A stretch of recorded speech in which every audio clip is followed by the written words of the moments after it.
chegamos a mais um momento de umas pequenas reflexões que tem como tema a Igreja, comunidade de comunhão em Cristo.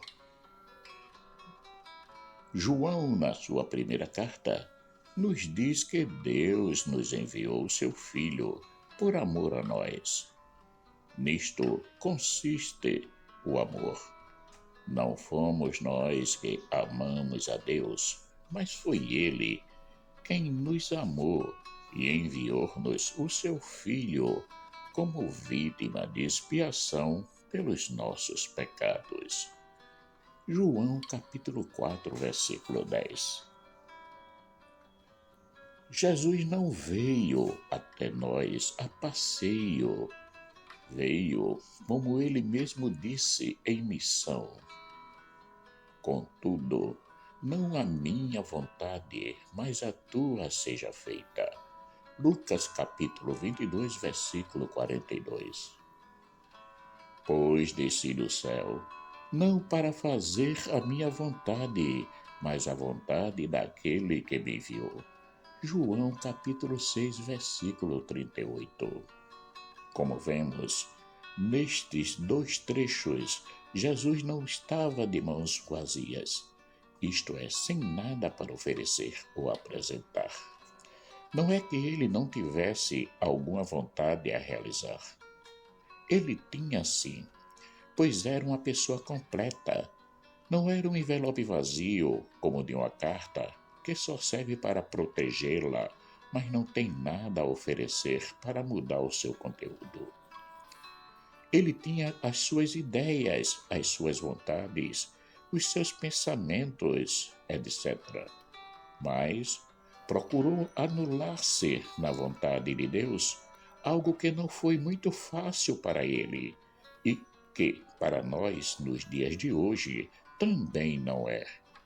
Agora, não vamos usar isso como desculpas para justificar a nossa falta de coragem em dizer sim à vontade de Deus. Jesus procurou sempre conversar com o Pai antes de tomar qualquer decisão. Na conversa, ele sempre colocou tudo em pratos limpos. Disse o que estava pensando. Pai, se queres, afasta de mim este cálice. Lucas capítulo 22, versículo 42.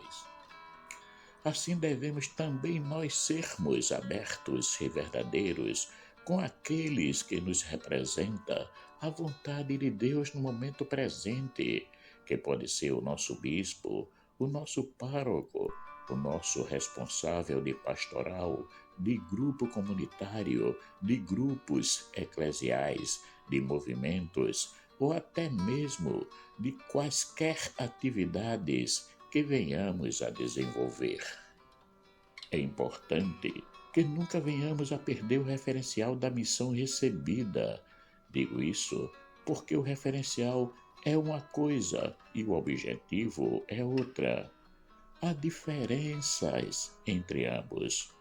O referencial é a origem de tudo, é onde está a essência da programação da missão.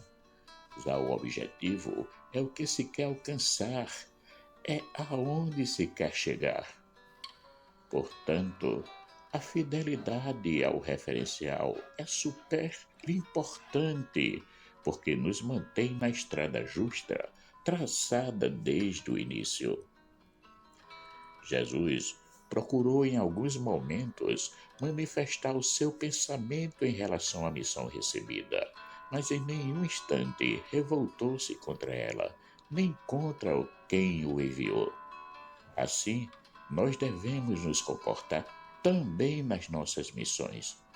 Vejo com muita tristeza quando a comunidade começa a confrontar-se com seu pastor, bispo, pároco, sem procurar ter um bom senso e, principalmente, sem querer ver o seu verdadeiro papel na sua paróquia, que é de servir e não de viver confrontando se está certo ou errado determinada ação ou orientação.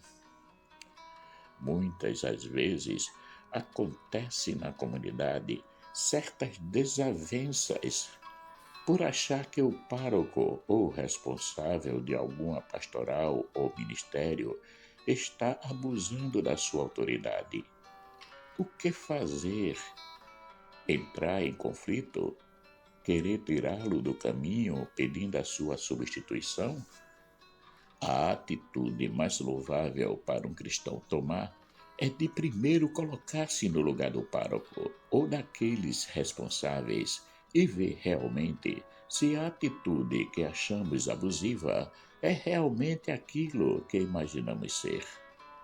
Depois que fizermos isso, devemos partir para um diálogo, não só civilizado, mas cristão, isto é, totalmente desarmado das nossas convicções, para deixar espaço ao Espírito Santo poder agir. Porque somente Ele é que sabe realmente o que é mais importante para a nossa caminhada de fé.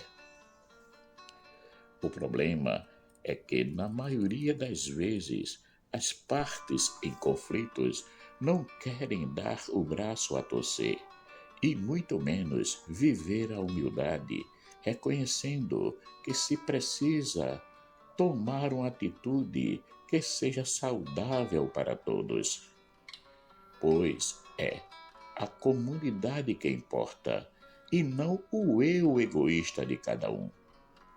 Por isso que todos, párocos e fiéis, sejam responsáveis ou não de alguma pastoral ou ministério, estejam prontos a realizar todas as suas atribuições em unidade, isto é, em um trabalho participativo onde o pároco e a comunidade andam juntos. Sabe-se que a vida da igreja deve ser compartilhada e vivenciada por todos. Mas, como em todas as organizações que se prezam, existe um mentor, isto é, alguém que preside. E na igreja não pode ser diferente. Por isso que temos o Papa, os bispos e os padres. Esses são os nossos representantes eclesiais. Contudo, eles devem, como foi dito antes, estar sempre em comunhão, não só eclesialmente falando entre eles, o clero, mas com a comunidade, pois a vida da igreja é de todos e vivida por todos. Portanto, nem a comunidade caminha sozinha por conta própria, nem o pároco é o dono de tudo e nem é aquele que decide sozinho o que se vai fazer na paróquia. É preciso que ambos se anulem, deixando que Jesus conduza a vida da igreja. Sim, porque ele disse: onde 2 ou mais estiverem reunidos em meu nome, eu estou ali no meio deles. Mateus, capítulo 18, versículo 20. Não nos iludamos, não somos nós, Papa, bispos, padres e fiéis leigos enganjados que levamos a vida da igreja adiante. Mas é Jesus, através da nossa pequenez, que se manifesta ao mundo como fonte da verdadeira vida. Então, para reforçar as ideias, nada de ficar disputando quem é que faz o que de melhor para a paróquia. Porque tudo que se faz e que se vive é em nome de Jesus. E não é só isso, mas é Ele quem faz tudo, porque somos apenas instrumentos em suas mãos. Logo, os méritos serão sempre dele. Deixemos Cristo viver em nós. Não tenhamos medo de nos anularmos para que Ele seja tudo em nós. Ele continua sendo enviado pelo Pai todos os dias, todos os minutos, e, através do Espírito Santo, nos diz e nos mostra que para realizarmos a vontade de Deus, basta respeitarmos a missão recebida a cada momento presente da vida e concretizá-la, seja na igreja, no trabalho, na escola, entre amigos, etc. Quem é fiel nas pequenas coisas, também será nas grandes. Lucas capítulo 16, versículo 10. Marcos Laurentino. 1, 2, 3, 4, 5, 6, 7, 8, 9, 10.